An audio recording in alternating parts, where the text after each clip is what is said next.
We're too quick to slap labels on kids, prescribe pills without actually addressing what might be going on underneath. Right. He wants us to shift from just managing symptoms to really getting to the heart of their pain. Yeah.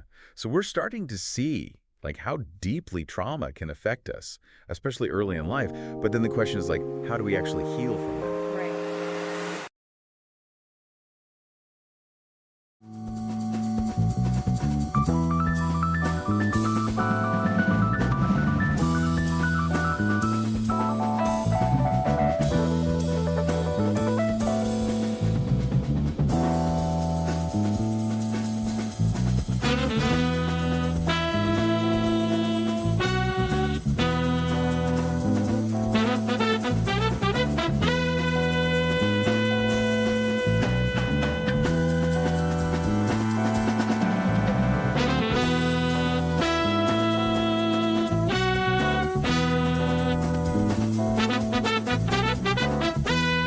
Ever slam on your brakes because someone cut you off in traffic? You know that feeling, heart in your throat? That kind of sticks around even after you're safe. Oh, yeah. It's like your body remembers even when your mind's moved on, right? Yeah. That's what we're diving deep into today. How trauma kind of gets embedded in us and the surprising ways we can heal. All that and more with The Body Keeps the Score. Yeah. The Body Keeps the Score by Bessel van der Kolk. Exactly. And what's fascinating is that, Dr. van der Kolk, he's not just theorizing about this stuff. Right. He's a psychiatrist who's spent decades actually working with trauma survivors, veterans, victims of abuse, you name it. And he combines those real life experiences, those stories, with what we're learning about neuroscience to give us this new understanding of what happens in our brains, in our bodies when we experience something traumatic. Right. It's like the book kind of explodes that myth that trauma is all in your head, right? Very cool to say, no, it actually rewires our brains, especially how we react to threats or things that even seem threatening, even if they're not really. Have you ever totally overreacted to something really small? Oh, all the time. Like a dropped coffee mug sending you into a total tailspin? It happens. Yeah. It's not just you. Think about your amygdala, right? Okay. That little, it's like an almond-shaped part of your brain. Yep. Like a smoke detector. No. Always on, always standing for danger. Right. And when it senses a threat, bam, fight or flight kicks in. Right. But sometimes the smoke is just, burnt toast, right? Right. That's where the watchtower of your brain comes in, your medial prefrontal cortex. It's usually assesses, is this danger for real? But trauma messes with that process. Yeah. The watchtower's offline and suddenly burnt toast is like a full-on house fire. Exactly. Trauma can really throw off your brain's ability to just chill out. Wow. Even when there's no real danger present, logic and reason just go out the window. Because those deeper brain regions, they're stuck in survival mode. Which is where The Body Keeps the Score comes in. Yeah. It's not just our minds, right? Yeah. This book is highlighting how trauma gets lodged in our bodies. Our bodies remember when our minds are trying to forget. Yeah, and there's actual science behind this. Think about your autonomic nervous system. Okay. It's like the gas pedal and the brake of your body, right? The sympathetic nervous system that revs you up for action when you're stressed. Right. And the parasympathetic system helps you calm down, recover. Right. Trauma, especially if it's ongoing, it can make those two get out of sync. So it's your body gets stuck with its foot on the gas, even when there's no one chasing it. You got it. And there's a way to actually measure this, too. It's called heart rate variability, or HRV. Yeah. Think of it like your heart's ability to dance between those gas and brake pedals. Okay. Good at HRV means you can handle stress, you can bounce back. Trauma throws off that rhythm. Suddenly you're stuck, either constantly on edge or feeling totally numbed out. That makes a lot of sense. Yeah. That explains why someone who's been through something traumatic might flinch at a touch or have these really intense emotional reactions. Right. It's their body's still on high alert. Exactly. Even if logically the situation doesn't call for it. And the vagus nerve is a big part of this, too. It's like the super highway connecting your brain and body. Right. And it's essential for us to be social creatures, to connect. Right. Trauma can damage that highway. Wow. Making it hard to feel safe, connected to other people. So it's your body is saying danger, even when your mind wants to say hello. Exactly. It's a lot to take in, and it gets even more complicated when you think about childhood trauma. Kolk talks about this study, the Adverse Childhood Experiences Study, the ACE study. Yeah. Wow, it's eye-opening. Groundbreaking study, the ACE study, they asked adults about their experiences with things like abuse, neglect, just dysfunction in their childhood homes. Right. The results were kind of shocking, honestly. Over 2/3 had experienced at least one adverse childhood experience. Wow. And 1 in 8 had gone through 4 or more. And the study connected those early experiences to some really serious issues later in life. Oh, absolutely. Right. Chronic illnesses, mental health challenges, even things like heart disease, cancer, all linked back to those early traumas. It's like laying the groundwork. It is. And what's even more alarming, the risk goes up with each additional trauma. It's like each one builds on the last. Which makes the book's critique on over-medicating kids who are struggling hit even harder. Yeah. It feels like we're putting a Band-Aid on a much deeper wound. Kolk is worried we're too quick to, slap labels on kids, prescribe pills without actually addressing what might be going on underneath. Right. He wants us to shift from just managing symptoms to, really getting to the heart of their pain. Yeah. So we're starting to see how deeply trauma can affect us, especially early in life. But then the question is how do we actually heal from that? Right. We've talked about how just talking about it might not be enough. Yeah, and that's where things get really interesting, I think. The book dives into all these alternative therapies, ones that work directly with your body, with your emotions. And it's not about ignoring the mental aspect of it, but acknowledging that trauma embeds itself physically too. Right, it's like that saying, you can't heal what you don't feel. So how do we start to actually, feel those deeper layers to get unstuck? Well, Kolk, he's a huge advocate for what he calls bottom-up approaches. Okay. So instead of trying to change your thoughts first, you start by working with your body, with its sensations. Okay, so it's less about thinking your way out of it and more about feeling your way through. Exactly. Things like yoga, for example, Okay. can be incredibly powerful for regulating your nervous system. Remember how we were talking about your body being stuck on fight or flight? Right. Yoga helps you kind of hit the reset button on that.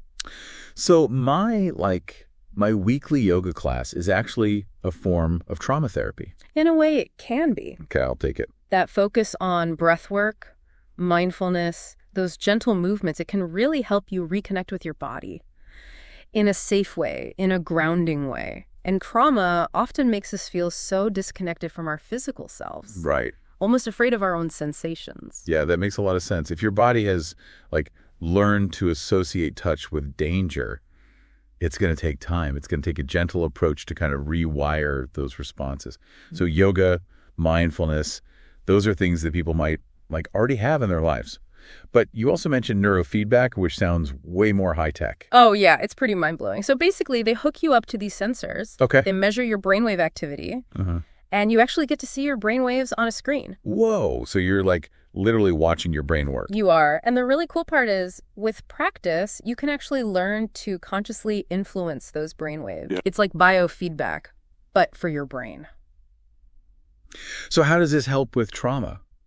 Well, remember we were talking about how trauma can throw off your brainwave patterns? Right. Neurofeedback helps retrain those patterns. So you're creating more balance, more flexibility. So you're basically teaching your brain to chill out or perk up, depending on what you need in that moment. Yeah. It's like a workout, but for your brainwaves. Wow. And studies are showing that it can help with things like anxiety, insomnia, flashbacks, even chronic pain. All things that can stem from trauma. It's amazing how adaptable our brains are, even after going through something so difficult. It's one of the most hopeful things that Kolk highlights. Recovery, it isn't linear. You know, it's not about erasing the trauma, but learning to live with it and even maybe to grow from it. Right. It's like those Japanese bowls, the kintsugi. Yes. Where they repair the cracks with gold. The bowl is stronger and even more beautiful for having been broken. Exactly. You don't want to pretend the trauma didn't happen. It's about incorporating it into your story, but not letting it define you. You mentioned earlier that connection is a huge part of healing. But for someone who's been through trauma, connecting with others, that can feel terrifying. Absolutely, yeah. Trauma can really shatter your trust, make you feel unsafe, unworthy of love. But here's the paradox. Kolk shows how connection is often the key to unlocking that deeper healing. So it's not just about, feeling safe with other people, but feeling safe in your own skin. That's powerful. And it brings us back to IFS, internal family systems therapy. Right, where your inner world is like this family of different parts. The protector, the child, the critic. And after trauma, those parts, they can get really polarized. You know, the protector's on high alert, the child is terrified, the critic is berating you for not being over it already. So it's about like getting to know those parts, not judging them, learning to work with them instead of against them. Exactly. IFS is all about cultivating inner connection, learning to relate to those parts of yourself with curiosity, with compassion, even love. And when you have that inner harmony, it becomes easier to connect authentically with others. This reminds me of that story in the book about Marilyn. Oh, yes. Who felt like she had all these different personalities because of the abuse she experienced as a child. Right. She had this good girl who tried to please everyone and this bad girl who acted out. It was like she was constantly at war with herself. And through therapy, she realized those weren't different personalities, just different parts of herself trying to cope with the trauma. And as she started listening to those parts with compassion, she could start to integrate them into a more whole sense of herself. Creating that internal family harmony is so important because when we're fighting ourselves, it's hard to let anyone else in. And this all points to something else van der Kolk emphasizes. There's no single path to healing. And that's incredibly hopeful, I think. It means you get to figure out what works for you. There's no right or wrong way to heal from trauma. It takes the pressure off, having to fit into some mold, which is probably the last thing someone who's been through trauma needs. And he doesn't shy away from the tough stuff in this book. No, he doesn't. But he offers this sense of hope and possibility. He does. That I think is crucial. He reminds you that while trauma can be this defining experience, it doesn't have to define the rest of your life. Right. It can make you question everything, but it can also lead to profound growth and change. Which brings us to the heart of his message. Yeah. How do we build a more trauma-sensitive world? It starts by acknowledging how widespread trauma really is. You know, it's not just something that happens to other people. Right. It's about creating a culture of compassion where people feel safe enough to come forward, share their stories without shame, without judgment. And that takes a collective effort, Yeah. right? It's not just on individuals to heal in isolation. It's on all of us to create systems that support that healing. Absolutely. We need trauma-informed approaches in schools, healthcare, the justice system, everywhere. He gives that striking example of the Bonus Army to really illustrate this. Right, and for those who don't know, the Bonus Army was this group of World War I veterans who marched on Washington. Right. Demanding their promised bonuses. And instead of being met with understanding, they were met with violence. Yeah. Van der Kolk uses that as a parallel for how we often treat trauma survivors today. We tell them to just get over it, without recognizing the deep impact of their experiences. It's like we're blaming the victims for their own wounds. Exactly. And that just adds another layer of trauma on top of everything else. Right. We need to shift from a culture of blame and shame to a culture of understanding and support. So how do we actually start making that shift? It feels like such a huge task. It starts with education. Okay. We need to raise awareness about trauma, its ripple effects, and we need to train the professionals who work with people, teachers, therapists, doctors, police officers, to be trauma-informed so they're responding with empathy, not judgment. It's about creating a world where people don't feel like they have to suffer in silence. And there's a powerful economic argument for this, too. Economist James Heckman, he showed that investing in early childhood development, especially for kids who've been through trauma, has huge benefits for society as a whole. So it's not just the right thing to do. It makes economic sense. Addressing trauma isn't just about individual healing, but about creating a healthier, more just world for everyone. And Van der Kolk really emphasizes that there are already so many inspiring examples of people finding their way to healing, even after unimaginable hardship. Right. He shares all these stories of resilience and hope, like the story of Bill, a Vietnam veteran who struggled with PTSD for years. Right. Tried traditional therapy, which helped to a point. Mm-hmm. But then he discovered Feldenkrais, this very gentle form of body work. Okay. And later, yoga. It wasn't just about processing the memories in his mind. It was about reconnecting with his body, finding a sense of peace and being present. And that's what's so important. Yeah. There's no one-size-fits-all approach. Right. What works for one person might not work for another. Right. It's about finding what resonates with you, what makes you feel safe, grounded, connected. And being open to the possibility that healing can come in many forms. Exactly. It's not about erasing the past, but learning to make peace with it and create a full and meaningful life moving forward.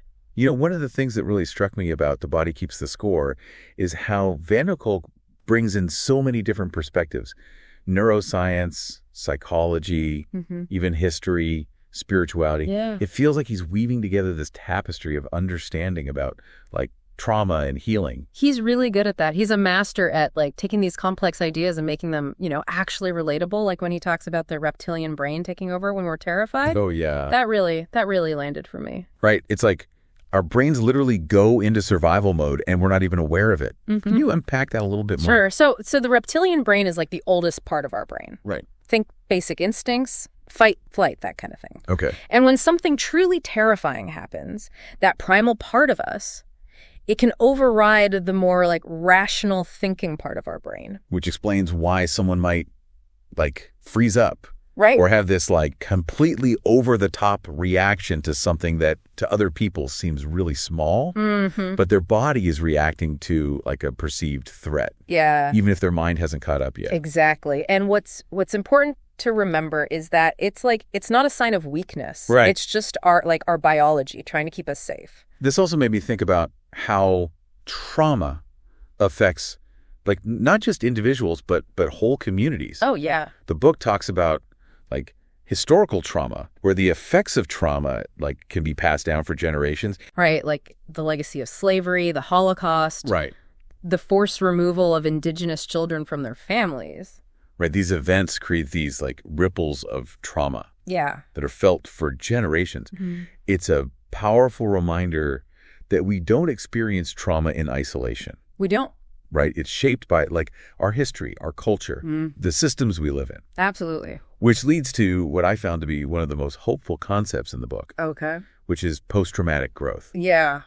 It seems like counterintuitive. It does. But van der Kolk shows how people can actually grow from these like incredibly painful experiences. He's very clear that he's not minimizing the pain of trauma. Right.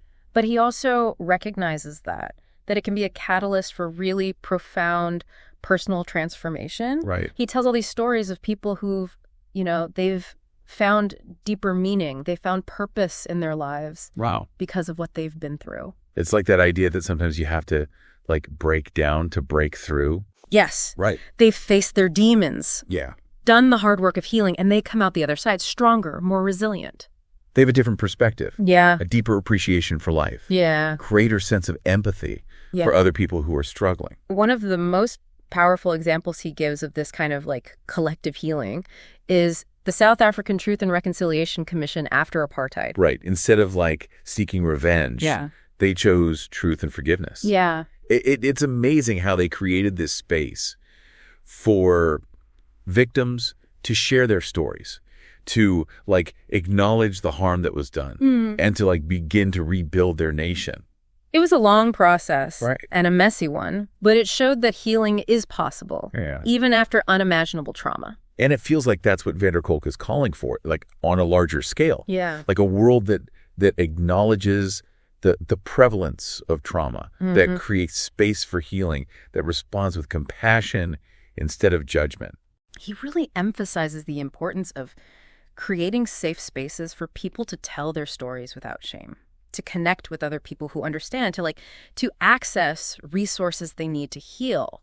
It's about shifting from a culture of silence to a culture of support. Yes. Yeah. And it starts with each of us, We can educate ourselves about trauma, challenge our own biases, show up with compassion, for ourselves, for other people. Right. We can become trauma-informed in our own families, our workplaces, our communities. This deep dive into The Body Keeps the Score has been like an incredible journey. It has. It's been challenging at times, but ultimately so hopeful. Van der Kolk's work is like a testament to the resilience of the human spirit, our capacity to heal, to grow, even when we face incredible adversity. If you're listening to this and you're resonating with these ideas, you're not alone. You're not. There are resources out there, there are people who care, and there is always hope.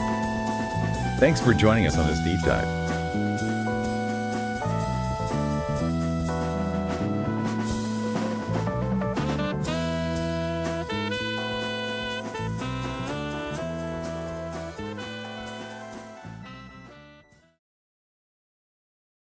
Thanks for listening to Witter, Who Has Time to Read? Produced by One Media. Please support the author by purchasing the book or audiobook using the link in the description. It's a great way to help keep the art of writing alive. And stay in the loop.